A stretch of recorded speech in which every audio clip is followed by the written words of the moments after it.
নমস্কার, শুভ সন্ধ্যা। আপনারা দেখছেন আমাদের বিশেষ editorial show the big story.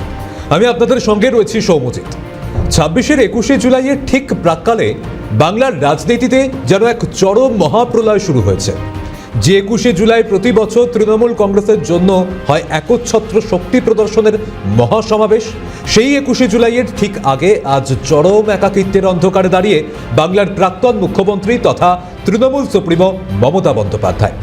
এক এক করে তার দীর্ঘদিনের বিশ্বস্ত সৈনিকরা, তার ক্যাবিনেটের শীর্ষতম মন্ত্রীরা এবং তার হাতের বিশ্বস্ত সেনাপতিরা তাকে ছেড়ে চলে যাচ্ছেন। কিন্তু আজকের সবচেয়ে বড় খবর তা হলো মনীশ গুপ্তের ইস্তফা। হ্যাঁ, আইএএস অফিসার থেকে রাজনীতিবিদ হওয়া মমতা বন্দ্যোপাধ্যায়ের ক্যাবিনেটের প্রাক্তন দাপুটে বিদ্যুৎ ও পরিকল্পনা মন্ত্রী, প্রাক্তন রাজ্যসভার সাংসদ এবং দক্ষিণ কলকাতা তৃণমূলের অত্যন্ত গুরুত্বপূর্ণ স্তম্ভ মনীশ গুপ্ত আজ আনুষ্ঠানিকভাবে কালীঘাট শিবিরের সঙ্গে তার সমস্ত সম্পর্ক ছিন্ন করলেন।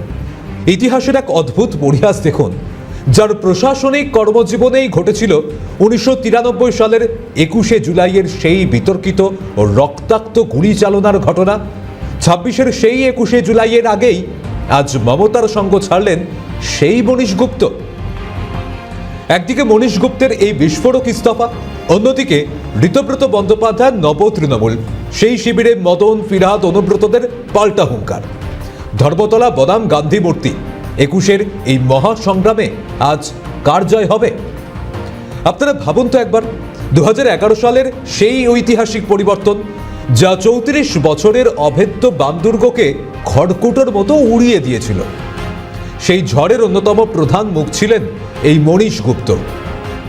যাদবপুরের তৎকালীন বিদায়ী মুখ্যমন্ত্রী বুদ্ধদেব ভট্টাচার্যকে, যিনি তার নিজের গড়ে প্রায় 16,500-এর বেশি ভোটে হারিয়ে খবরের শিরোনামে এসেছিলেন। আজ সেই মনীশ গুপ্ত বলছেন, ওই দলে আমার নতুন কিছু করার নেই, তাই অযথা সময় নষ্ট না করে আমি ইস্তফা দিচ্ছি। কিন্তু আসলেই কি তাই, নাকি এই ইস্তফার পিছনে রয়েছে এক গভীর অভিমান, এক সুচতুর রাজনৈতিক চাল? আসুন একটু খতিয়ে দেখি মনীশ গুপ্তের সেই দীর্ঘ কর্মজীবন এবং আমলা থেকে রাজনৈতিক নেতা হয়ে ওঠার ইতিবৃত্ত। জ্যোতি বসু থেকে বুদ্ধদেব ভট্টাচার্যের অত্যন্ত বিশ্বস্ত আইএএস মনীশ গুপ্ত ছিলেন ভারতের একজন অত্যন্ত কড়া এবং দক্ষ আমলা। পশ্চিমবঙ্গের প্রাক্তন মুখ্যমন্ত্রী জ্যোতি বসুর শাসনকালে তিনি অত্যন্ত গুরুত্বপূর্ণ পদে কাজ করেছেন। পরবর্তীকালে বুদ্ধদেব ভট্টাচার্যের প্রথম জামানায় তিনি ছিলেন পশ্চিমবঙ্গের মুখ্য সচিব। এর আগে তিনি সামলেছেন রাজ্যের স্বরাষ্ট্র সচিবের অত্যন্ত সংবেদনশীল পদ। প্রশাসন কিভাবে চালাতে হয়, ফাইলের লাল ফিতের বাঁধন কিভাবে খুলতে হয় বা আটকাতে হয়, তা প্রবীণ আমলার নখদর্পণে জানা ছিল। আর ঠিক এই কারণেই অবসর গ্রহণের পর মমতা বন্দ্যোপাধ্যায় কি করলেন, তাকে নিজের শিবিরে টেনে নিলেন। 2011 সালে বিধানসভা নির্বাচন, একদিকে দীর্ঘ 24 বছরের অপরাজেয় মুখ্যমন্ত্রী বুদ্ধদেব ভট্টাচার্য, অন্যদিকে তার প্রাক্তন অধস্তন কর্মচারী অর্থাৎ প্রাক্তন মুখ্য সচিব মনীশ গুপ্ত। লড়াইটা ছিল ডেভিড বনাম গলিয়থের মতো। কিন্তু যখন ফল বের হলো, গোটা বাংলা চমকে উঠল। মনীশ গুপ্ত 16,684 ভোটের ব্যবধানে বুদ্ধদেব ভট্টাচার্যকে পরাজিত করলেন। মমতা বন্দ্যোপাধ্যায় তাকে যোগ্য সম্মান দিতে একটা বিন্দু দেরি করলেন না। সরকার গঠনের পরেই তাকে প্রথমে পরিকল্পনা উন্নয়ন মন্ত্রী এবং পরে রাজ্যের বিদ্যুৎ দপ্তরের পূর্ণমন্ত্রীর দায়িত্ব দিলেন। 2017 সাল তাকে পাঠানো হলো দেশের উচ্চকক্ষ অর্থাৎ রাজ্যসভায়। কিন্তু আজ 2026 সালের এই ডামাডোল সময় দাঁড়িয়ে হঠাৎ কি এমন হলো যে মনীশ বাবুকে 21শে জুলাইয়ের ঠিক আগে দল ছাড়তে হলো? তিনি পদত্যাগপত্র পাঠানোর পর সরাসরি রাজ্যের বর্তমান মুখ্যমন্ত্রী শুভেন্দু অধিকারীর প্রশংসা করলেন। তার মন্তব্য, দক্ষ প্রশাসক এবং অত্যন্ত জনপ্রিয় নেতা শুভেন্দু অধিকারী। রাজনৈতিক বিশ্লেষকদের মতে এই মন্তব্য শুধুমাত্র একটি প্রশংসা নয়, বরং কালীঘাটকে দেওয়া এক বিরাট রাজনৈতিক বার্তা। কিন্তু আজ যিনি মমতা বন্দ্যোপাধ্যায় দল ছেড়ে যাচ্ছেন, তার গায়ে কিন্তু লেগে রয়েছে এমন এক কলঙ্কের দাগ, যা খোদ তৃণমূল কংগ্রেসের জমানাতে অর্থাৎ জন্মলগ্নে এই দাগ লেগেছিল তার জামায়। হ্যাঁ, আমি সেই 1993 সালের 21শে জুলাইয়ের কথাই বলছি। সেই ভয়াবহ ঘটনা যারা জানেন তাদের মনে রয়েছে। আজ তৃণমূল কংগ্রেস যে 21শে জুলাই তাদের প্রধান আবেগ বলে দাবি করে, যে 13 জন বীর শহীদের রক্তের উপর দাঁড়িয়ে তৃণমূলের ভিত তৈরি হয়েছে, সেই রক্ত ঝরার ঘটনার সময় রাজ্যের মুখ্য সচিব কে ছিলেন জানেন? তিনি আর কেউ নন, এই মনীশ গুপ্ত। আপনারা সবাই জানেন 1993 সালের 21শে জুলাই ছিল বাংলার রাজনীতির এক রক্তাক্ত দিন, যেদিন যুব কংগ্রেস নেত্রী মমতা বন্দ্যোপাধ্যায়ের নেতৃত্বে ভোটার কার্ড সচিত্রকরণের দাবিতে মহাকরণ অভিযানের ডাক দেওয়া হয়েছিল। সেই সময় রাজ্যের বামফ্রন্ট সরকারের প্রভাবশালী স্বরাষ্ট্র সচিবের দায়িত্বে ছিলেন এই মনীশ গুপ্ত। যুব কংগ্রেসের পক্ষ থেকে সরাসরি অভিযোগ তোলা হয় যে মহাকরণ অভিযানে আন্দোলনকারীদের ওপর পুলিশের নির্মম গুলি চালনার নির্দেশটি সরাসরি এই স্বরাষ্ট্র সচিবের অফিস থেকেই জারি করা হয়েছিল, যার জেরে পুলিশের গুলিতে প্রাণ হারান 13 জন তরতাজা যুব কর্মী।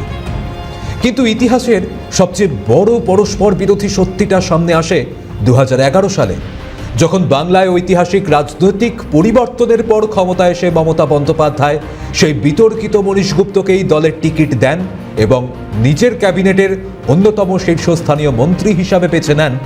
যে রক্তক্ষয়ী আন্দোলনের উপর ভিত্তি করে মমতা বন্দ্যোপাধ্যায়ের রাজনৈতিক উত্থান ঘটেছিল, সেই আন্দোলনের মূল খলনায়ক হিসাবে অভিযুক্ত আমলাই পরবর্তীকালে হয়ে ওঠেন মমতা বন্দ্যোপাধ্যায়ের সবচেয়ে প্রিয় ও বিশ্বস্ত মন্ত্রী এবং রাজ্যসভার দাপুটে সাংসদ। আজ যখন মনীশ গুপ্ত দল ছাড়লেন, তখন তৃণমূলের অন্তরে আবার সেই পুরনো ক্ষোভের লাভা উগড়ে বেরোচ্ছে। তৃণমূলের প্রথম সারির নেত্রী কাকলি ঘোষ দস্তিদার ইতিমধ্যেই বিস্ফোরক প্রশ্ন তুলেছেন। তিনি সরাসরি বলেছেন, কিভাবে মমতা বন্দ্যোপাধ্যায় 1993 সালের সেই গুলিকাণ্ডের মূল অভিযুক্তকে কোনো তদন্ত ছাড়াই দলে নিলেন এবং মন্ত্রী বানিয়ে দিলেন। আমি অবিলম্বে মুখ্যমন্ত্রী শুভেন্দু অধিকারীকে চিঠি লিখব এবং মনীশ গুপ্তের বিরুদ্ধে 1993 সালের ঘটনার নতুন করে তদন্তের দাবি জানাবো। কিন্তু দেখুন, এখানে একটা প্রশ্ন জাগছে। কাকলি ঘোষ দস্তিদার আজ যখন বুঝতে পেরেছেন যে এবার তার পায়ের তলার মাটি সরছে, তিনি এনসিপিআই থেকে যোগ দিলেন বেশ কয়েকজন সাংসদ মিলে। কিন্তু কাকলি ঘোষ দস্তিদার তিনি হয়তো জানেন বা নাকি ভুলে গেছেন, না ভুলে যাওয়ার চেষ্টা করছেন, মমতা বন্দ্যোপাধ্যায়ের এই স্বভাবটা তো নতুন নয়। তিনি তো যাদের বিরুদ্ধে অভিযোগ, যারা দুর্নীতির সঙ্গে জড়িত, তাদেরকেই মাথায় তুলে রাখতেন। অনুব্রত মণ্ডলকে একসময় বাঘ বলেছেন, আবার কখনো ফিরহাদ হাকিম তারা যখন জেল যাত্রা হয়েছে তাদের হয়ে কথা বলেছেন, তাদের হয়ে লড়েছেন। সম্প্রতি আমরা দেখেছি যখন সন্দেশখালীর ঘটনা, শেখ শাহজাহানের হয়ে বিধানসভায় দাঁড়িয়ে গলা ফাটিয়েছেন। এটাই তো তার স্বভাব ছিল।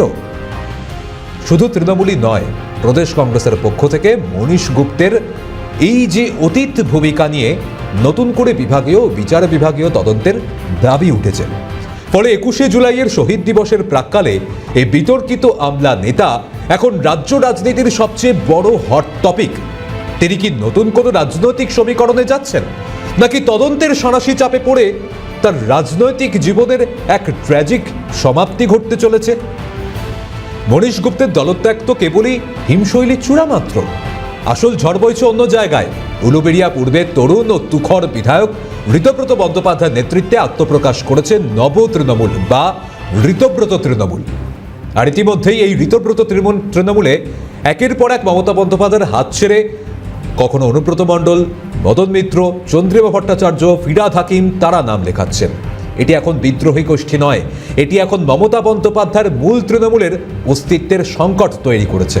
কারণ ইতিমধ্যে ঋতব্রত বন্দ্যোপাধ্যায়ের নেতৃত্বাধীন নব তৃণমূল আজ নিজেদের আসল তৃণমূল দাবি করে জোড়াফুল প্রতীক এবং দলের আইনি অধিকার এবং তাদের যে অ্যাকাউন্টের টাকা বা তহবিল, সেটা তারা দাবি জানিয়েছে নির্বাচন কমিশনের দরজায় তারা কড়া নেড়েছে। যেমনটা আপনাদের বলছিলাম, যে ঋত তৃণমূলে ইতিমধ্যেই মদন মিত্র, ফিরহাদ হাকিম, চন্দ্রিমা ভট্টাচার্য তারা নাম লিখিয়েছেন। শান্তনু সেনরাও রয়েছেন। একের পর এক মমতা বন্দ্যোপাধ্যায়ের আঁচল ছেড়ে বলা চলে এই তৃণমূলের নেতৃত্বরা একসময় যারা মমতা বন্দ্যোপাধ্যায়ের পাশে থাকতেন, আজ তারাই মমতা বন্দ্যোপাধ্যায়কে ছেড়ে চলে যাচ্ছেন। তারাই আবার বলছেন যে মমতা বন্দ্যোপাধ্যায় চোখ দিয়ে দেখেন না, কান দিয়ে দেখেন। মানে শোনার বদলে তিনি কান দিয়ে দেখেন। অভিষেক বন্দ্যোপাধ্যায়ের যে অভিযোগ বা অভিষেক বন্দ্যোপাধ্যায় যে কাজ করে গেছেন সেগুলো তিনি দেখতে পান না। এবং তার কথাতেও সেটা স্পষ্ট হয়েছে। গতকালই সেই মমতা বন্দ্যোপাধ্যায় তিনি বলছেন এই যারা বিদ্রোহী শিবিরে এখন নাম লিখিয়েছেন তাদের বেঈমান বলছেন, এবং বলছেন যে অভিষেক বন্দ্যোপাধ্যায়ের কারণ দেখে আপনারা যারা ছেড়ে যাচ্ছেন, অভিষেক বন্দ্যোপাধ্যায় যা ভুল করেছে তাকে ক্ষমাও করে দেয়া যায়। কেন না, তিনি বাঘের মতন এখন লড়াই করছেন। অর্থাৎ সমস্ত কিছু ভুলে গেছেন মমতা বন্দ্যোপাধ্যায়, নাকি ভুলে যাওয়ার চেষ্টা করছেন, সেটা তো অবশ্যই দেখার বিষয়। তৃণমূলের অন্যতম প্রধান চালিকা শক্তি এখন এই ঋত তৃণমূল। এখন কে আসল তৃণমূল সেটা কবে স্পষ্ট হয় সেটা তো দেখা যাক। মমতা বন্দ্যোপাধ্যায়ের দলটা আর কতদিন অস্তিত্ব থাকে সেটা তো অবশ্যই দেখতে হবে। কিন্তু ইতিমধ্যেই একের পর এক এই যখন দলে ভাঙন ধরছে, এবার মনীশ গুপ্ত সেই তালিকাতে নাম লেখালেন। এখন তিনি কোথায় যাবেন সেটা তো এখনো স্পষ্ট করেননি। এবার মনীশ গুপ্তের যে বিস্তারিত বিষয়, অবশ্যই এই বিষয়গুলিতে তো নজর রাখতেই হচ্ছে। এর পাশাপাশি নজর রাখতে হচ্ছে কিসে না, আমরা দেখতে পেয়েছি যে এই মুহূর্তে যেভাবে একের পর এক ভাঙন ধরছে, এবং এই নব তৃণমূল এবং আদি তৃণমূল কারা 21শে জুলাই সাড়ম্বরে পালন করবেন সেটা নিয়েও একটা টানাপোড়েন চলছে। ইতিমধ্যেই কালীঘাটপন্থী তৃণমূল তারা আদালতের দ্বারস্থ হয়েছিল, ভিক্টোরিয়া হাউসের সামনে তারা অনুমতি চায়, যদিও আদালত তো অনুমতি দেয়নি। ইতিমধ্যেই তাদের যে বলা হয়েছে আদালতের নির্দেশ যে বিড়লা প্ল্যানেটোরিয়ামের সামনে বা তারা বিড়লা তারামণ্ডলের সামনে তাদেরকে এই অনুষ্ঠান করতে হবে। 3000 মানুষ জমায়েত করে তারা অনুষ্ঠান করতে পারবেন, এটা একটা তাদেরকে প্রস্তাব দেওয়া হয়েছে। যদি তারা মেনে নিচ্ছেন, কিন্তু দেখুন এতদিন ধরে যে জায়গায় ভিক্টোরিয়া হাউসের সামনে একেবারে গোটা শহর স্তব্ধ করে সাড়ম্বরে একটা নাট্যমঞ্চ তৈরি হতো শহীদদেরকে সামনে রেখে, তাদের পরিবারকে সামনে রেখে, সেই জায়গাটা যখন বদল হয়ে যাচ্ছে স্বাভাবিকভাবেই সেটা যে মনোপুত হবে না সেটা তো বলাই যায়। সেই রকমই একটা কিন্তু বিষয় এই মুহূর্তে সামনে আসছে যে এই মুহূর্তে তারা কি করবেন। মমতা বন্দ্যোপাধ্যায় বলছেন, বা একটা সূত্র মারফত খবর পাওয়া যাচ্ছে যে তাহলে মেন কিছু জায়গায় বড় বড় একটা সভার আয়োজন করা হোক, সেখানেই কর্মী সমর্থকরা আসুক, সেখানেই শহীদদের উদ্দেশ্য করে সমবেদনা জানিয়ে এই শহীদ সমাবেশ পালন করা হোক। এখন এই দুই নৌকার মাঝে পড়ে গেছেন কারা জানেন তো? শহীদদের পরিবাররা। শহীদদের পরিবার কোন তৃণমূলের সাথে যাবে তারা এখন বুঝে উঠতে পারছেন না। ঋত তৃণমূলের সাথে যাবেন না কালীঘাট তৃণমূলের সঙ্গে যাবেন। ঋত তৃণমূল গতকাল তারা বলছে যে 21শে জুলাই এলেই বুঝতে পারবেন শহীদ পরিবার কাদের সঙ্গে রয়েছেন। কালীঘাটপন্থী তৃণমূল তারাও যেমন শহীদ পরিবারকে স্বাগত জানাচ্ছেন, তারা বলছেন তাদের পাশে থাকতে, আবার পাশাপাশি তারা বলছেন যে সেরকম হলে 5 জন কর্মীও যদি থাকে তাহলে তা নিয়েও এই 21শে জুলাই এর সমাবেশ হবে। অর্থাৎ এই মুহূর্তে কালীঘাট তৃণমূল তারা যে ঠিক কি করবে সেটা এখনো বুঝে উঠতে পারছে না। আর এরই মধ্যে এই মনীশ গুপ্ত তিনি এবার যে দল ছাড়লেন সেটা ইতিমধ্যেই স্পষ্ট করেছেন যে আর তিনি দলে থাকতে চাইছেন না, এখন আর তার দলে কোনো গুরুত্ব নেই বলে মনে করছেন। এবার এখানেই একটা বিষয়, যেখানে 33 বছর আগে আমরা দেখেছিলাম যে 1993 সালে ইনি ছিলেন স্বরাষ্ট্র সচিব, যার নেতৃত্বেই নাকি গুলি চালানোর ঘটনা ঘটেছিল, সেই মনীশ গুপ্তকেই আবার মমতা বন্দ্যোপাধ্যায় যখন তিনি ক্ষমতায় এলেন তাকে দলে নিয়ে নিলেন, এবং একমাত্র ছায়াসঙ্গী মমতা বন্দ্যোপাধ্যায়ের এই মনীশ গুপ্তই ছিলেন। আজ হঠাৎ তিনি বেঁকে বসলেন। এবার সেটা কেন, কি কারণ, তার নিজের অন্তরে একটা ক্ষোভ তৈরি হয়েছে। তিনিও বুঝতে পারছেন যে দলে ওই একটা মাত্র ল্যাম্পপোস্টই ছিল, মানে একদিকে মমতা বন্দ্যোপাধ্যায়, একদিকে অভিষেক বন্দ্যোপাধ্যায়, তাদের আর কোনো জায়গা ছিল না, তাদের বড়ে করে এই দলটা চলছিল।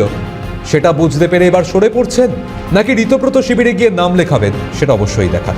একে একে মমতা বন্দ্যোপাধ্যায়ের হাত ছাড়ছেন মদন মিত্র, অনুব্রত মণ্ডল, এবার তো মনীশ গুপ্ত। এই অনুব্রত মণ্ডলের প্রসঙ্গে যদি আসি, তাহলে রাজনৈতিক যে মহানাটক সবচেয়ে বড় ধামাকাটি ঘটে গত 12ই জুলাই 2026-এ, যখন বাইপাস সংলগ্ন বোট ক্লাবের বৈঠকে বীরভূমের মুকুটহীন সম্রাট অনুব্রত মণ্ডল ওরফে কেষ্ট জল্পনার অবসান ঘটিয়ে ঋতব্রত শিবিরে যোগ দেন এবং পুনরায় বীরভূম জেলা সভাপতি ঘোষিত হন। তিহার জেল থেকে ফিরে এই নতুন পদ পেয়েই তিনি অভিষেক বন্দ্যোপাধ্যায়ের বিরুদ্ধে সরাসরি চক্রান্তের বিস্ফোরক অভিযোগ আনলেন। জেলা সভাপতি হয়ে অনুব্রত মণ্ডল বোলপুরে হুঙ্কার দিয়ে চ্যালেঞ্জ ছুড়েছেন যে আমি 21শে জুলাই গান্ধী মূর্তির পাদদেশে ঋতব্রতর পাল্টা মহাসভায় তিনি একাই বীরভূম থেকে 25 থেকে 30,000 কর্মী নিয়ে কলকাতায় আসবেন এবং প্রমাণ করবেন আসল তৃণমূল কারা। তাহলে ভেবে দেখুন পরিস্থিতিটা ঠিক কতটা উত্তপ্ত। আগামী 21শে জুলাই কলকাতার রাজপথ সাক্ষী হতে চলেছে এক অভূতপূর্ব ভাতৃঘাতী মুষল পর্বের যুদ্ধের। একদিকে ধর্মতলায় মমতা বন্দ্যোপাধ্যায় ও অভিষেক বন্দ্যোপাধ্যায়ের গোষ্ঠী, অন্যদিকে মেয়র রোডে গান্ধী মূর্তির পাদদেশে ঋতব্রত বন্দ্যোপাধ্যায়, মদন মিত্র, ফিরহাদ হাকিম, অনুব্রত মণ্ডলের নব্য তৃণমূল। ইতিমধ্যেই পাল্টা সমাবেশ সফল করতে অন্যান্যরা নেতারা কালীঘাট শিবিরকে বেনজির ভাষায় আক্রমণ করেছেন। মদন মিত্র বুক ঠুকে চ্যালেঞ্জ করেছেন, আসল তৃণমূল অর্থাৎ আমরা যদি একবার ডাক দিই এখন গোটা ব্রিগেড ময়দান এক লহমায় ভরিয়ে দেওয়ার ক্ষমতা রাখি। ফিরহাদ হাকিম এবং চন্দ্রিমা ভট্টাচার্য ইতিমধ্যেই গান্ধী মূর্তির পাদদেশে গিয়ে সভাস্থলের প্রস্তুতি তদারকি করেছেন। ফিরহাদ হাকিম সরাসরি ধর্মতলার মঞ্চের সংস্কৃতিকে আক্রমণ করে বলেছেন, আমাদের এই মঞ্চের কোনো বিনোদন বা নাচ গানের আসর বসবে না, এখানে কোনো সেলিব্রিটি এসে গ্ল্যামার ছড়াবে না। 21শে জুলাই আমাদের কাছে এক পবিত্র আবেগ, আমরা এখানে প্রকৃত শহীদদের প্রতি শ্রদ্ধা নিবেদনের মাধ্যমে খাঁটি শহীদ তর্পণ করব। আচ্ছা, ফিরহাদ বাবু বা এই মদন মিত্র বা অনুব্রত মণ্ডল, তাদেরকে একটাই প্রশ্ন, যখন আপনারা ক্ষমতায় ছিলেন তখন তো এই নাট্যমঞ্চতেই আপনারা বসে থাকতেন, বক্তৃতা দিতেন, এটাকেই তো উপভোগ করতেন, কিন্তু আজ যখন দল ভেঙে গেছে, মমতা বন্দ্যোপাধ্যায়ের পায়ের তলার মাটি সরে গেছে, তখন বলছেন যে এই নাট্যমঞ্চ আর পুনরাবৃত্তি হবে না, এই নাট্যমঞ্চে শহীদদের এইভাবে মানে আলাদা করে রাখা হবে না, শহীদ তর্পণ হবে, খাঁটি শহীদ তর্পণ হবে। এখন আপনাদের বিবেক ফিরছে। সমাবেশটিকে শতাব্দীর অন্যতম সফল ঐতিহাসিক সমাবেশ রূপ দিতে ঋতব্রত বন্দ্যোপাধ্যায় স্বয়ং 6টি গুরুত্বপূর্ণ জেলা কলকাতা এবং উত্তর দক্ষিণ 24 পরগনা, হাওড়া, হুগলি এবং মেদিনীপুরের সমস্ত দল থেকে বিধায়ক ও নেতাদের দিয়ে যুদ্ধকালীন প্রস্তুতির বৈঠক সেরে ফেলেছেন। জেলায় জেলায় শুরু হয়ে গেছে 21শে জুলাইয়ের প্রচার। কিন্তু প্রশ্ন উঠছে, এই ঝড়ের মুখে দাঁড়িয়ে মমতা বন্দ্যোপাধ্যায় কি করছেন? তিনি কি যুদ্ধের ফাঁকা ময়দান ছেড়ে দেবেন? একদমই নয়। লড়াকু নেত্রী মমতা বন্দ্যোপাধ্যায়ও কিন্তু পাল্টা চাল দিতে শুরু করেছেন। ধর্মতলায় সভা করার জন্য ইতিমধ্যেই তৃণমূল হাইকোর্টে দ্বারস্থ হয়। যেমনটা আপনাদের বলছিলাম যে বিড়লা তারামণ্ডলের সামনে 21শের সভা করতে বললেও না পছন্দ মমতার। মমতা বন্দ্যোপাধ্যায় তার ব্যাকআপ বা বিকল্প প্ল্যান তৈরি রেখেছেন। মমতার যে 21শের বিকল্প রণকৌশল, তা কলকাতা চলো। এই স্লোগান অন্যান্য বছরের চিরপরিচিত ধর্মতলা চলো স্লোগান এবার বদলে গিয়ে হয়েছে কলকাতা চলো। মানে দিল্লি চলোর এতদিন ডাক দিতেন, এবার দিল্লি চলোর ডাক মানে সেই স্বপ্ন তো এখন বুঝতেই পেরেছেন যে জলে চলে গিয়েছে, বিষবাও চলে।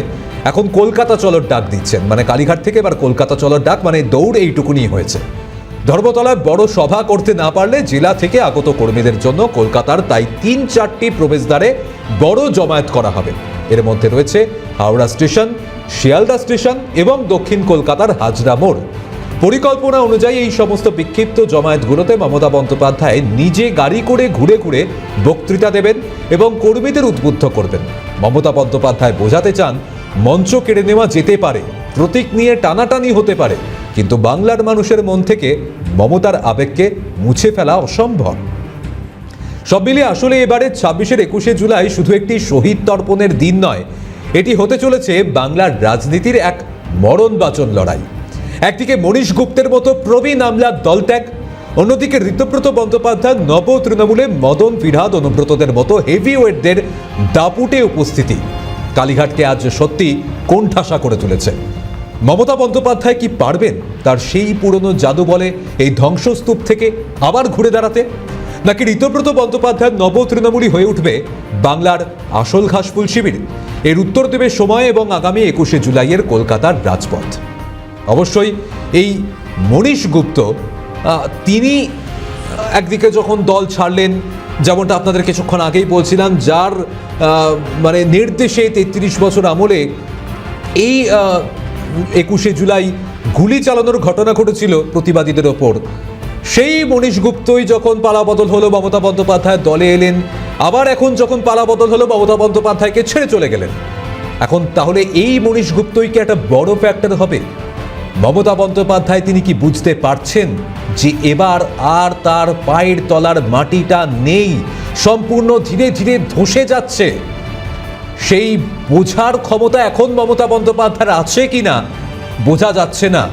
এখন তিনি তো কান দিয়ে শোনেন অনুব্রত মণ্ডল যেটা বলেছেন, চোখ দিয়ে তিনি দেখতে পান না, মানে কান দিয়ে তিনি দেখেন, কান দিয়ে শোনেন না। কান দিয়ে শুনলে হয়তো বুঝতে পারতেন যে তিনি ভুল করছেন, বা এই অভিষেক বন্দ্যোপাধ্যায়কে বাঘ বলে আবার তার দলের বিপদটা ডেকে আনছেন। যারা এখন হয়তো তার হাতে রয়েছে সেটাও ছেড়ে চলে যাবে।